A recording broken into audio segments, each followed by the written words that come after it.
এখন বাজে সকাল 8টা। তো 8টার দিকে আমাদের ফোন আসলো, আমাদের বস মানে ব্লক থেকে আসবে হচ্ছে একটা এসএসকেএম হসপিটালে। তো যার জন্য আমরা রওনা দিয়ে দিয়েছি। এই 7টা 50-এর দিকে, এখন বাজে 9:30। এখন অবধি পৌঁছাই না পেশেন্টের কাছে। তো যাচ্ছি আমরা। রাস্তার মধ্যে যে ট্রাফিক, যে গাড়ি ঘোড়া, এগুলোর জন্য দেরি তো হচ্ছে। তো দেখি আর মোটামুটি 10-15 মিনিটের মধ্যে তো পৌঁছার কথা। তো দেখি যদি পৌঁছাতে পারি তো ভালো, না যাচ্ছি এসএসকেএমে যাবে। তো দেখতে পাচ্ছেন বড়দিনের জন্য সব দিকে গান বাজনা, কেক কাটে, হেন তেন অনেক কিছু। রাত্রি তো বেশি বোঝা যায়। কিন্তু জাস্ট নামিয়ে দিলাম এসএসকেএম, নামিয়ে দেওয়ার পর চলে যাচ্ছে বেসে।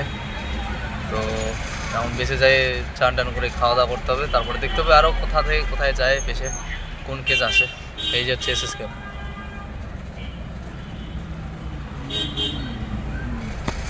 এটা হচ্ছে গেট।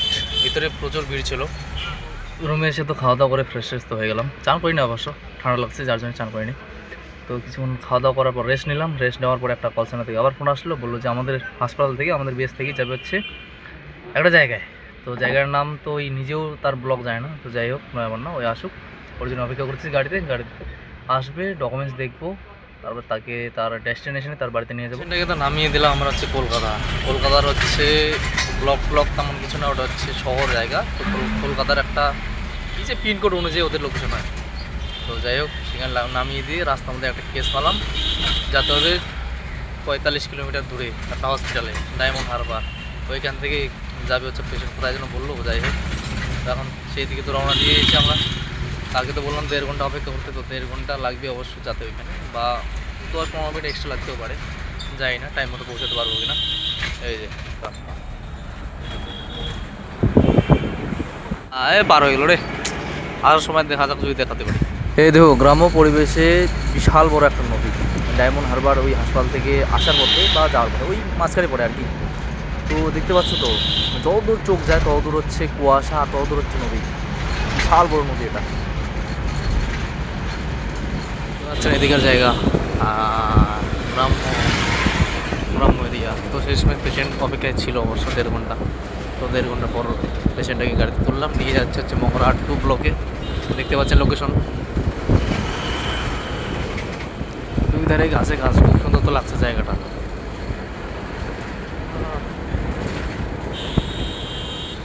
পেশেন্টটাকে নামিয়ে দিয়ে এখন যাচ্ছি আমরা আমাদের বেসের দিকে। এখন তো বাজে মোটামুটি 3:30। দেখি আরও কয়টা কেস পাই, কোথা থেকে কোথায় যেতে হয় সে তো নিজেও জানি না। কখন ফোন আসবে, কখন কী হবে, কিচ্ছুই জানি না। রাস্তার হাওয়া 4টা নিলাম, 5 টাকা করে, তো 4টায় 20 টাকা। এগুলি খাচ্ছি আর কি রাস্তার মধ্যে। এখন তো ভাত খাওয়া হয় নাই, দেখি কখন খাওয়া যায়। খাতে তো হবে ভাত, ও তখন তো খেলাম দুপুরে ভাত, বাকি রাত্রে খেতে হবে। ও এইখানে এই কীর্তন, ফুটবল, সামনে তো আরও আছে। দেখো ফুটবল, জায়গাটা তো হেভি জায়গা। ওই দেখো ওয়ার্ল্ডের ওগুলো ধরে আছে। এই যে দুর্গা ঠাকুর ভাসাচ্ছে, আমার বাংলার শহর কলকাতা। এই যে এইটুকু জায়গার মধ্যে ভালো দৃশ্য আছে দেখার মতো, হয়েছে মা দুর্গা। এই যে, আর এইদিকে দোকানপাট, সায়েন্স সিটি। এই যে একটা স্টুডেন্ট, এইদিকে মা ফ্লাইওভার দিয়ে যাচ্ছি, এটা হচ্ছে পিজি হসপিটাল এসএসকেএম।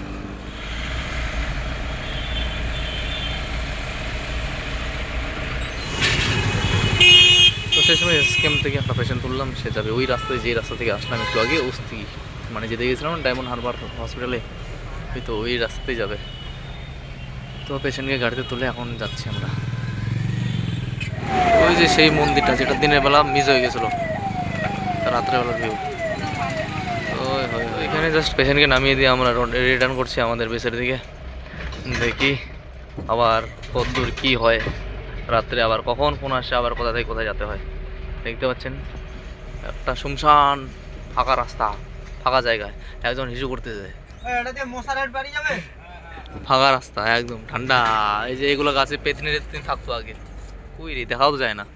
এই যে কিন্তু আজকাল তো পেতনিরও কোনো খবর নাই, ডিজিটাল যুগ, পেতনিরা হাওয়া হয়ে গেছে। এই যে বিশাল ফাঁকা জায়গা, অন্ধকার, এখন যদি ভূত প্রেত চলে আসে তাহলে তো মজায় আসে, কিন্তু শালা আসবে না। বা শিয়ালও আসতো 10-12টা, এটাও আসবে না। যতটুকু দেখা যাচ্ছে মোটে ফাঁকা, আর দুই সাইডে গাছ, জঙ্গলের মতো। এই যে আমার বাঙ্গুর হসপিটাল ঢুকলাম, বাজে এখন 10টা।